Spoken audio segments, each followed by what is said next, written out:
Bonjour, nous sommes ici en présence de Monsieur Wozniak, une figure locale de Los Angeles. Monsieur Wozniak, est-ce que vous pouvez vous présenter en quelques mots? Eh bien, je suis fils et petit-fils de mineurs. Donc, je vais commencer par mon grand-père. Mon grand-père a déjà été mineur en Allemagne. Hein. Et puis, après la guerre, il avait le choix, soit rester en Allemagne et prendre la nationalité allemande, soit il devait quitter les lieux.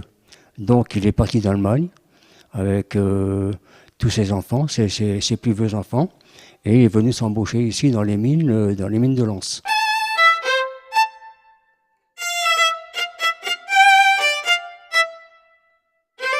Et mon père, c'était, il est né en Silésie, et la Silésie, elle avait été annexée par la Prusse orientale, si bien qu'il était obligé de parler en allemand, hein, et il s'est retrouvé à l'âge de 16 ans dans les troupes allemandes. Donc il a fait la campagne d'Italie, machin. Ensuite il est venu en France, toujours combattant allemand. Hein. Et puis il a été blessé dans la Somme. Et mon père il s'est embauché à Divion. Mais au bout d'un certain moment, il est parti. Il est parti à Metz, parce qu'ils étaient obligés de passer par Metz pour rester en France, pour avoir les papiers. Et puis donc, il y a eu une rupture de contrat.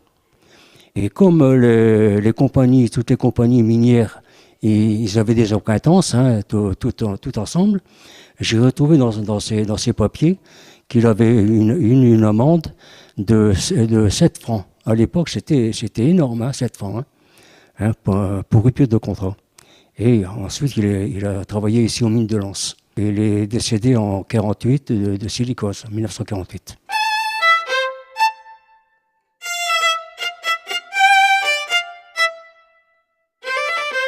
Mon frère a commencé à travailler aussi, et ça faisait pratiquement un an qu'il travaillait.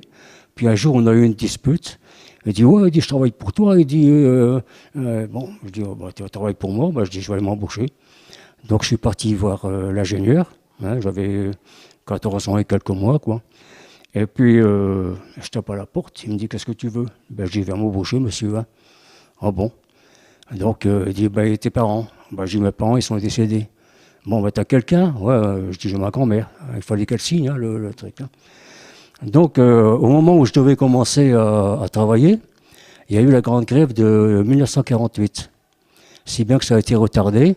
Et puis, j'ai commencé en février 1949 comme trieur.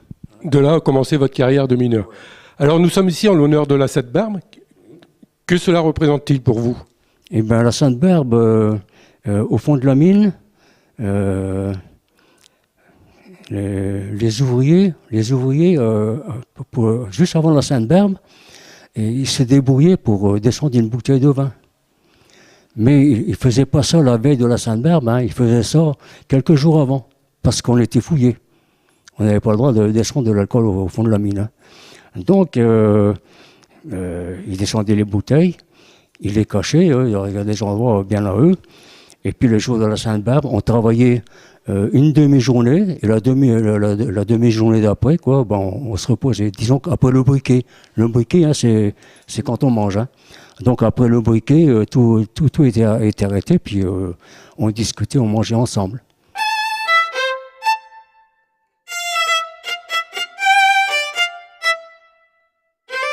Combien de temps avez-vous travaillé, vous avez été mineur? Oui. Moi, j'ai travaillé 35 ans. 35 ans. Oui. Alors, par quel métier avez-vous commencé et votre évolution dans les mines? Alors, j'ai commencé comme trieur, à la surface. Alors là, aussi, je vais raconter une anecdote. Là. Alors, au triage, il y avait beaucoup de femmes qui travaillaient encore. Mais alors, moi, je faisais combien? Alors, une quarantaine de kilos. Et là, c'était des femmes il y en a qui avaient 29 ans, ils étaient encore là. Vraiment des costauds. Alors, j'avais toujours peur parce que lorsque les produits étaient déversés sur les convoyeurs, un convoyeur métallique, Alors, vous savez, je ne sais pas si vous le savez, mais au fond de la mine, il y a pas de WC. Hein. Chacun se débrouille. Hein. S'il y a une pelle, il fait ça sur une pelle et puis il jette. Donc, ça va avec les produits, tout ça, ça remonte et ça sent. Hein. Donc, il y a des trieurs qui s'amusaient, puis qui mettaient un caillou là où ça sortait bien, ça c'est pas fort, quoi. Fort. Et comme il y avait les dames qui ramassaient des gros blocs, là, donc ils en avaient sur les doigts.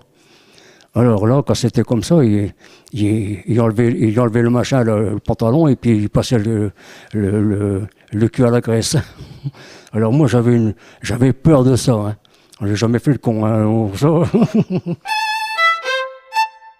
Avec le recul, que gardez-vous de cette époque? Eh ben, comparé à aujourd'hui, tout le monde avait du travail. Hein. Bien sûr, c'était pas facile. Hein. C'était pas facile. C'était quand même un métier très pénible, en fait. Oui, mais on s'habitue. Hein. Puis vous avez le corps qui s'habitue à l'endroit où on travaille. Hein. Hein. Encore aujourd'hui, hein, vous mettez une chaise, moi je passe à quatre pattes, même pas à quatre pattes, hein, en plein ventre en dessous. Hein.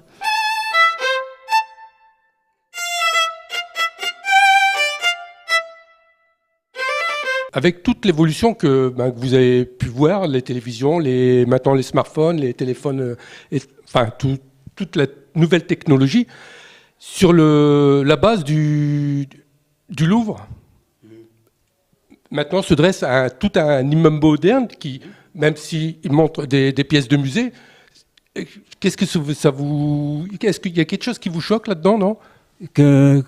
Qu'on ait fait un musée ici dans un pays minier? En fait, qu'ils ont rasé le site minier pour construire. Oui. Non, moi ça me choque pas, ça me choque pas. Hein. Je suis content qu'on ait fait ça, justement sur un endroit où il y avait des mineurs. Hein. Et puis alors, ce qu'il y a, il y a encore toutes les cités qui sont tout autour, hein, les cités des mineurs. Et c'est là qu'on voit que tous les mineurs étaient pareils. Par exemple, si vous prenez toutes les maisons, une rue a des maisons, toutes les machins, ou bien les maisons se touchaient, ou bien alors elles étaient par trois, hein, mais c'était tout le monde pareil. Voilà. Donc le musée, pour vous, c'est un hommage rendu aux mineurs, et par la suite, les populations qui vont venir voir le musée vont se rendre compte aussi du patrimoine minier. Voilà, exactement. Et puis en plus ils verront ce qu'il y a, par exemple les terris. Si on regarde les terris de Los Angeles, hein, il n'y a pas que cela. Hein. Il y a des terris, il y en a des quantités hein, dans la région. Hein. Il y en a qui sont plats. Par exemple, ici, à Los Angeles, on avait un terri plat. Hein. Et pourquoi il y avait un terri plat? Parce que du fait qu'on est dans un creux ici, les locomotives n'étaient pas assez puissantes à l'époque pour monter les wagons de charbon. Vous voyez, en dehors de Los Angeles. Donc ils ont fait un terri plat et c'est pour ça que ce chevalement que vous avez vu là, on voit bien le terri qui est dessus là.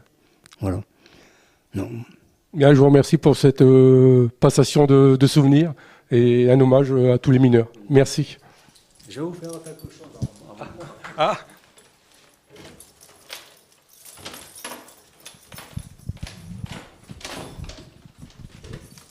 Monsieur Wozniak, pouvez-vous nous dire quelques mots sur cette maquette? En fait, qui l'a montée et que représente-t-elle? Alors ça, c'est la fosse 14 de Lens. Hein, voilà. Alors, cette maquette-là, elle a été faite par un monsieur qui s'appelle Louis...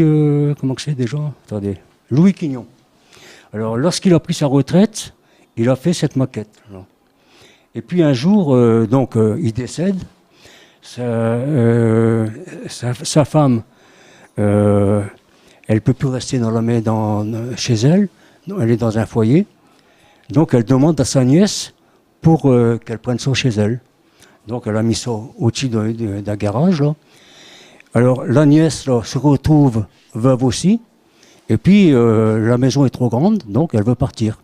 Donc, elle nous téléphone. Elle dit, voilà, j'ai une maquette ici. Ou bien, elle dit, vous venez la chercher. Ou bien, elle dit, moi, je la mets au gros objet. Alors, on est allé avec M. Duparc, on est allé là-bas. Et puis elle était dans un état, tout ça, tout ce qui était en bas, il était vermoulu, hein, tout ça. Hein. Alors moi, j'ai retapé tout ça, j'ai passé 500 heures dessus pour tout refaire. Alors, si vous voulez, je vais vous faire marcher. Ça vous intéresse que je le mette en route? Ah ben allez-y, ouais. Donc on peut dire maintenant que cette maquette fait partie aussi du patrimoine de Losangoël.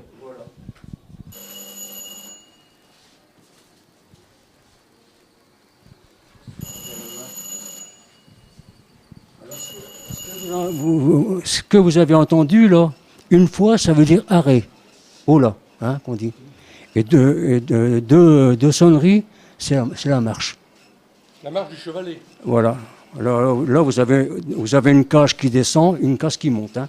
Donc c'est la descente et la remontée des mineurs. Voilà. Non, et des produits. Hein. Des produits. Hein. Ah ouais, remonter le charbon. Hein. Normalement, ça devrait démarrer aussi.